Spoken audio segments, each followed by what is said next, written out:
Free kick out of bounds. Kicking team. And that drives coaches insane, doesn't it? When they see that happen, it just doesn't feel right, does it? Plus, you're giving up yardage. They've got good starting field position as they come up here 1st and 10 at the 40. On first down, Chubb able to get forward for about 4 as he's taken down. They give him 4 yards there. It'll be 2nd and 6. That's a screen. That's a screen. They go with Chubb on 2nd down. And a good pickup there. He gets about 6 up to midfield. Despite the blitz, they're still able to pick up a nice, solid gain. The disadvantage of blitzing often alters the normal spacing and run fits and leaves creases like they were able to exploit right there. From the midfield stripe, they'll look to throw. And he gets it to his running back, Nick Chubb. That one goes for 8 yards. Let's go, baby. Let's go. We always talk about having to read defenses and how complicated that is. Well, this was an excellent read. Read the pressure and got rid of the football before it even got to him for a nice gain. And when they're blitzing like that, running back usually a good spot to go with a football? Without a doubt, because he's right in your sight line or he's near you. So you're able to just get it to him easily. And once he gets in space, that's usually a good matchup for him. This offense finding its legs now. Here's another 1st and 10. To throw is Jackson. Drops it off for Chubb. And here he'll get it down to the 7. It'll be a gain of 6, and that'll bring up 2nd down. 6 yards was the pickup on the last completion. Fighting for the end zone. He lost the football. It's out, and it's picked up by the Buccaneers. And a big turnover there as his guys will get the football back. Partner, you know how often we hear about the red zone, right? From the 20-yard line going in, that's scoring zone, getting points on the board. A lot of teams call from the 10-yard. And I think he's going to go. They're not going to get him. The 40, the 20, 10, and he's in for a Tampa Bay touchdown. Dalvin Cook taking it goal line to goal line, 100 yards, as the Buccaneers tack on to their lead. And with that carry, he's already over 100 yards here in the first half. And, partner, you know exactly what he's saying to his teammates right now, right? Especially to the play caller. Give me the ball. Again, and again, and again. It's not that heavy, sir. I'll take it. Tucker now to kick it away following the touchdown.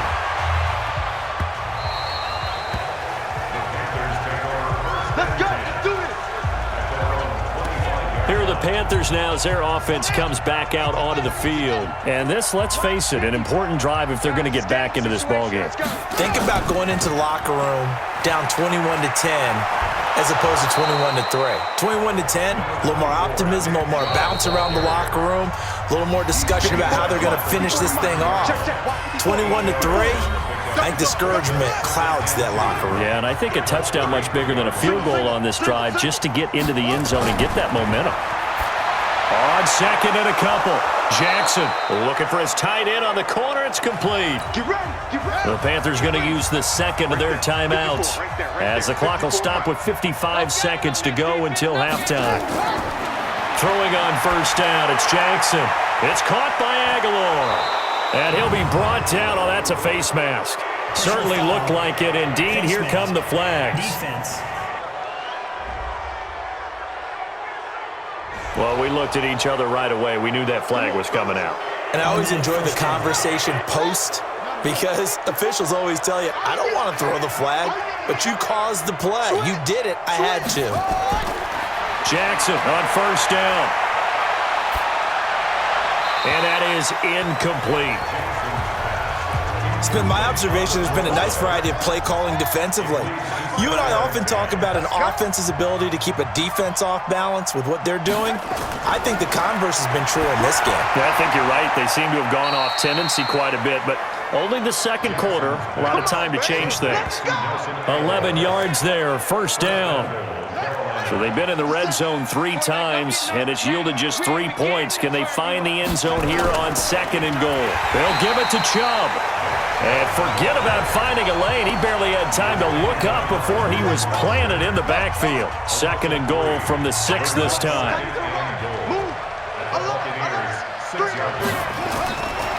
Now Jackson That'll be incomplete as the clock will stop with 14 seconds remaining. And give credit to Reuben Foster, the linebacker, getting a hand in to disrupt. 3rd and goal, Jackson. He's got it for a Panther touchdown. From 6 yards away. And the Panthers, they're able to draw a bit closer. Until that late score here in the second quarter, they only had the field goal, so that's just big to see into the end. Scoreboard now, nothing seems out of reach. They've been outplayed in the first half, but when the clock hits zeros as they head into the half, you know what I do as the head coach? What? I tell my team to sprint to the locker room to show that we've got the momentum and show that we're right back in this game. And he'll take it up past the 25 to the 26-yard line. The Bucs offense set to begin their next possession. Time for a final kneel down or a safe run, and then they can head to the locker room with a lead. Yeah, or they can even run a screen. You know, something they feel is somewhat safe that might actually pop and turn into a big play. That's what you usually run in this situation. Or go 4 verticals because why not? Because you're feeling it, right? You're just feeling it. They'll keep it on the ground again here. And they'll get it up just short of the 45 at the 44. So, all right, hang on. We'll jump over halftime.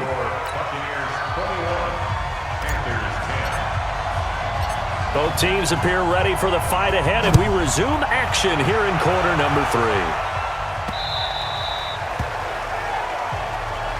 Here we go. Here we go. Here we go.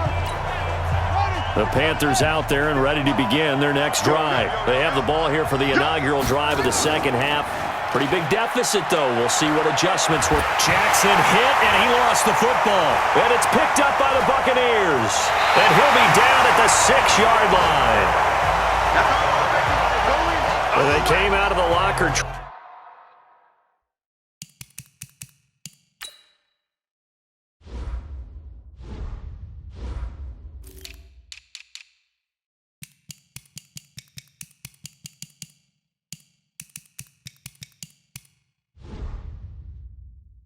Trailing, not a good way to start this second half with their first drive. Can't imagine that the discussion at halftime encompassed this at all. In fact, I'm sure they talked about, okay, kind of wipe the slate clean, start the second half, and let's go out and play the way we know that we can. That's not a great example of it. They didn't envision that. Flushed out right. To the goal line, but it's incomplete. When you got your backs in the shadow of your goal line, you've got to be physical in that situation because there's not a whole lot of space, not a lot of wild plays that can be run there. That's put up or shut up time. Defensively, nice job just to make sure they didn't complete it on that play.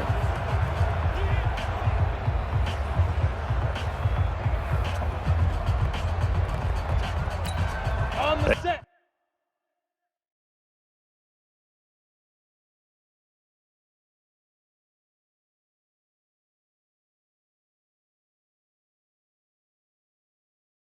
Come up here with another shot from the 6-yard line, and it's 2nd and goal now. 2nd and 6. And he's into the end zone for a Tampa Bay touchdown. Noah Fant, his 4th touchdown on the year. And the Bucs capitalize on the short field as they take it in for 6. Tucker Lloyd, 18 now. They have the short field, and they made quick work of it. Just 2 plays to get into the end zone. Tucker now to kick it away following the touchdown. That's fielded in the end zone. And he'll elect not to return this one, so they'll bring it out to the 25 on the touchback. Carolina getting set to take the field. And they had the fumble last time that led to a touchdown. That's a no-no. We'll see what they do here this go-around. A big no-no. Put that in capital letters. Turning it over, the other team takes it down and scores. That can be a deflator for a football team. Now it's up to the offense to get back out on the field and pick things up. You know, they're out there. We'll see if they can pick those things back up. From the gun, it's a give to Chubb. And they're able to swarm him behind the line, and his rough night continues. This offense in desperate need of a conversion as they come up on 3rd down. From the gun, it's Jackson. He's got his tight end on the corner route. It's complete. And he'll be tackled right on the chalk of the 45. It's a Carolina first down on a gain of 16. Jackson now 10 of 16 throwing the football. It's 1st and 10. And an alley to run. And he's going to get this all the way down inside the 35. No one there to help out downfield, but no problem. Scrambling for 22 and a first. So from Buccaneer territory now, it's 1st and 10. Down at the 33. Jackson dumps this to his running back, Chubb. And just in general, Charles, on a play like that, how tough is it for the defense to account for a running back essentially being a receiver downfield? It's very difficult, especially if the running back has skills like a receiver, and you're aware of that before the game even begins. So throughout your practice sessions, you're going to want to be aware of him. Where is he lining up? What can he do? What kind of damage can he do to us downfield? And who can match up with him without weakening our overall defense? You're exactly right. It's a tough task to match up to him. A run for Nick Chubb. He showed some tough running, but they'll drop him at the 5-yard line. The last run got 6, now 2nd and 4. They run it again with Chubb. And they'll be driven back here, losing yardage to the 10-yard line. That's going to go down as a loss of 5, and it brings up 3rd down. Now play number 7 of this drive, but it's a tough 3rd and 9. From the gun, Jackson. This complete left side to Aguilar. That'll back him up 2 yards and also bring up 4th. Well, I know it goes against the instincts of the person catching the ball because all you're ever taught is catch the football, don't drop it. But drop it there. Yeah, in that situation, dropping it would have been better. End up losing yardage even though they completed the pass. As good as a sack. Yeah, how about that? Although they won't get the same credit for it, and it won't help them at contract time. So they put together a good little drive there, but ultimately stalling out in the red zone. Yeah, I know a lot of people look at it as a little bit of a negative. They didn't get 6 points out of it, right? Didn't get the touchdown. But that's actually okay. They got 3 points, able to give their defense a little bit of rest, let them settle down over there. So all in all, to me, that's a good drive. He's going to be stopped here with a penalty marker on the field. Personal foul. I'm not sure what this is about. Defense. Officials so cognizant of that call nowadays, but that would look pretty easy. Yeah, you're right. They took out of their hands having to wonder whether it's a 5-yard or a 15-yard, inadvertent or not. Now, it's a lot easier. You see it, you call it. And now the drive starts with a completion out to the right. It'll be a pickup of 10 yards. And that'll make it 2nd and a foot or so. So 2nd in inches after that first down completion went just shy of the marker. Go, go. Now! They're not ready for this. 2nd down in inches. Dancing to his left. And he's just going to get rid of this thing. To no one here. He throws it away. And now it's 3rd. An incomplete pass on 2nd down leads us to 3rd and inches. Hey, check Mike 57. Mike 57. Look, squeeze. Now. Looking to throw. Back. And he finds McLaurin. And they're going to have another first down as the tackle's made at the Panthers' 31-yard line. Line of scrimmage, the 31 now on 1st and 10. Back to throw. Beck steps away to his left. And he's going to keep it here. And he'll slide down to avoid the tackle. 23 yards on the tuck and run.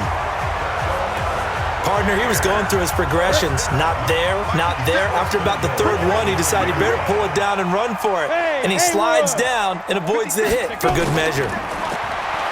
Looking to throw. Back. This will be caught at about the 6. And he's into the end zone. Touchdown, Buccaneers. A 9-yard touchdown grab as the Buccaneers tack on to their lead. Tucker able to connect on the extra point, and the lead